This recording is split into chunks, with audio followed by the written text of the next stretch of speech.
Sahabat Embun Pagi yang dikasihi Tuhan, kita jumpa kembali hari ini bersama saya Priscilla Susanti dengan tema Kedaulatan Allah. Di dalam Kisah Para Rasul 12 ayat 1-12 diceritakan tentang nasib dua rasul Tuhan.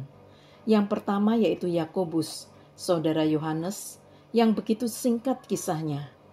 Raja Herodes menyuruh membunuh Yakobus dengan pedang. Beritanya sangat singkat, cuma satu ayat, satu kalimat, selesai. Yang kedua adalah Simon Petrus yang kisahnya ditulis secara detail dan panjang lebar. Petrus ditangkap, ditahan di penjara, dijaga 4 regu, masing-masing terdiri 4 prajurit. Petrus tidur di antara 2 prajurit terbelenggu 2 rantai. Di depan pintu ada para penjaga. Sementara itu ada persekutuan doa, bukan doa pagi, tapi sampai sepanjang malam. Tentu salah satu doa yang didoakan adalah Petrus yang sedang dalam penjara. Saudara, pada malam sebelum Petrus diadili, sebelum Petrus dieksekusi, datanglah malaikat Tuhan menepuk Petrus, membangunkan dia dan berkata, "Bangunlah segera." Rantai di tangan Petrus gugur. Kata malaikat lagi, "Ikat pinggangmu dan pakai alas kakimu. Kenakan jubahmu, ikut aku." Petrus menurut. Dia belum sadar betul dikira itu mimpi.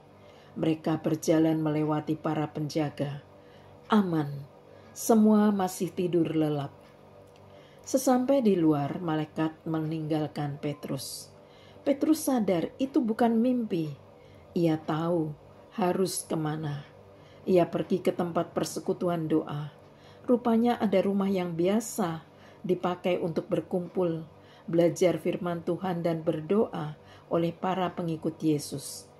Keesokan harinya Petrus dicari dan tidak ditemukan oleh para penjaga.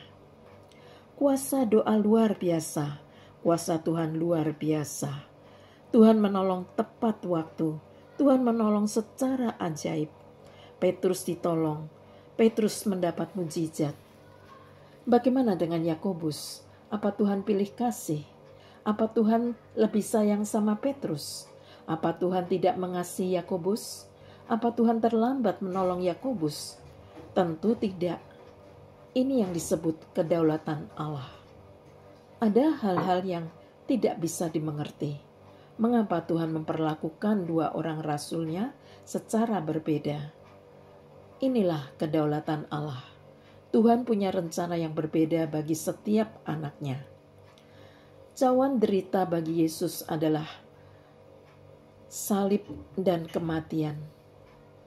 Hanya Yesus yang bisa meminumnya. Petrus cawannya adalah mati di salib. Yohanes lain lagi, harus dianiaya, panjang umur, dan menderita, dibuang di Pulau Patmos. Yakobus usianya relatif muda, dipenggal dengan pedang. Saudara, jangan iri, jangan bilang Tuhan pilih kasih. Jangan marah kalau belum mengerti maksud Tuhan. Kalau Tuhan izinkan sesuatu terjadi yang tak sesuai dengan keinginan kita, tenangkan diri, berdoa pada Tuhan. Tuhan punya rencana yang baik untuk setiap anaknya. Kita harus menerima cawan kita masing-masing. Semua anak Tuhan ada jatahnya masing-masing. Yang kelihatannya baik belum tentu itu benar-benar baik dan sesuai dengan kehendak Tuhan. Yang kelihatannya tidak baik belum tentu itu tidak baik. Kadang ada pelangi yang Tuhan sediakan di balik hujan badai. Sama seperti Petrus, apa yang dialami Yakobus sama baiknya dengan apa yang dialami Petrus. Mari kita teladani pengikut Yesus yang tekun berdoa. Doa mendatangkan kuasa dan pertolongan Tuhan. Melalui doa, kita dapat memahami rencana yang sulit kita mengerti. Petrus diberi kesempatan untuk tetap melayani sampai usia tua. Sahabat Embun Pagi, kalau Tuhan memberikan usia sampai hari ini kepada kita, Tuhan juga ingin kita tetap setia melayani Tuhan. apapun kesulitan kita, Tuhan akan menolong kita. Amin. Mari kita berdoa. Tuhan, banyak hal yang tidak dapat kami mengerti di dalam kehidupan ini. Ketika ada penderitaan yang menimpa orang baik, atau kebaikan yang diterima oleh orang jahat, Tuhan tahu lebih dari yang kami tahu. Tolong kami menghargai kedaulatan Tuhan dan terus dengan tekun berdoa agar kami dapat melepaskan kehendak kami dan menggantinya dengan kehendak Tuhan. Amin. Sahabat Embun Pagi, sampai di sini renungan kita hari ini. Selamat melanjutkan tugas yang Tuhan berikan.